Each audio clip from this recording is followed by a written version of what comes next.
I think it was the day before, but Les took me for lunch and tried to basically lecture me about how to do the job, you know, and he said, you know, whatever happens, don't be too partisan. Well, that worked. He scored! Australia have done it!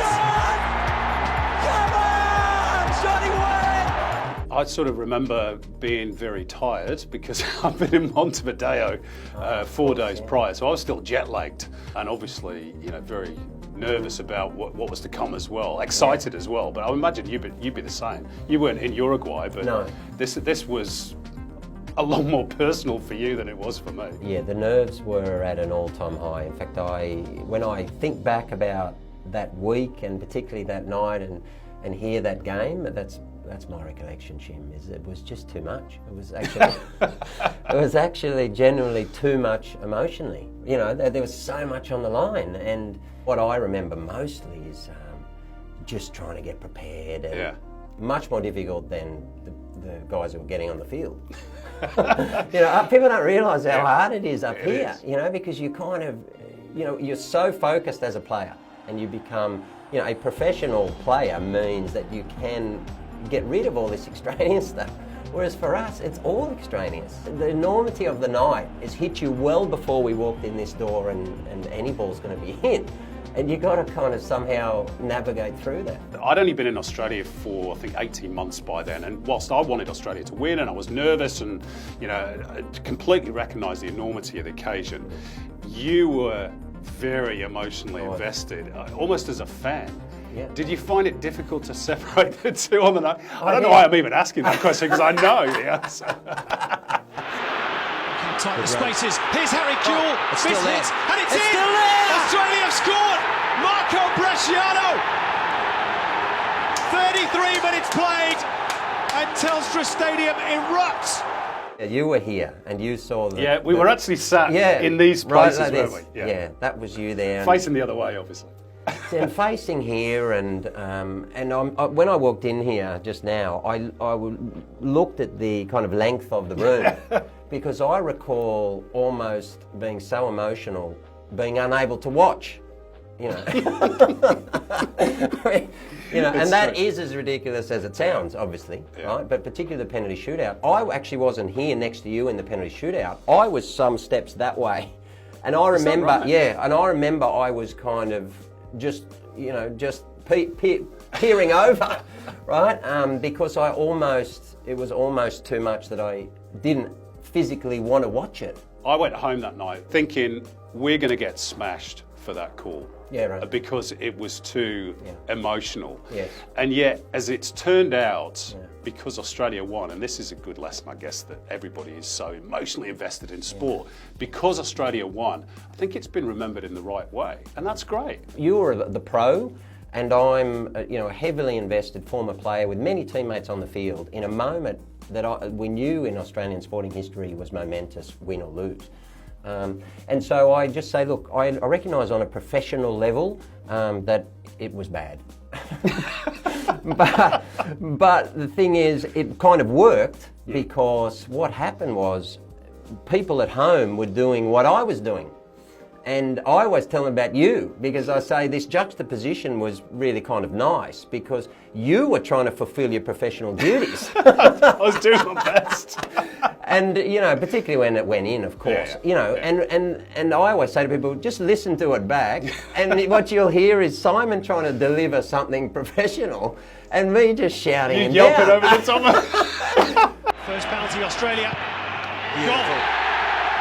Beautifully put away by Harry Kewell. Sheer class, Harry. During the shootout, I was actually crying. And everyone will know. But You weren't helping me very much. I wasn't helping you. And what happened is I lost count. So did I. You lost count, did you? Right.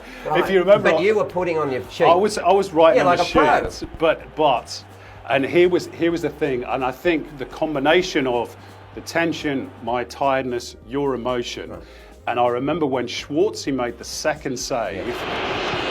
Oh, Big great save. save again by It's a Schwarzer. huge save. Wonderful save. And you delivered a very good line, actually. I'm sorry, it's the biggest save we've seen. And It's as big as we've ever seen in Australia. I'm sorry. I'm sorry, it is. I remember just out of the corner of my eye seeing John Aloisi walking very slowly amongst all the mayhem, very purposefully towards the penalty spot, and my mind completely went a blank, and I knew you weren't going to help me because you were gone. No, so I was over here somewhere. Yeah, you were over there somewhere. That means that if John Aloisi can score this goal, Australia will be there. In the mayhem of the moment, I couldn't figure it out. It was tiredness and emotion and everything else. And so I started, you can hear on the call me saying, so that means if, and I grabbed Nick Christou physically and said, if they score this goal, and I was looking for confirmation from it. So if did they score this goal. You pressed mute and you asked him? No, or no, you no, I was saying this on air.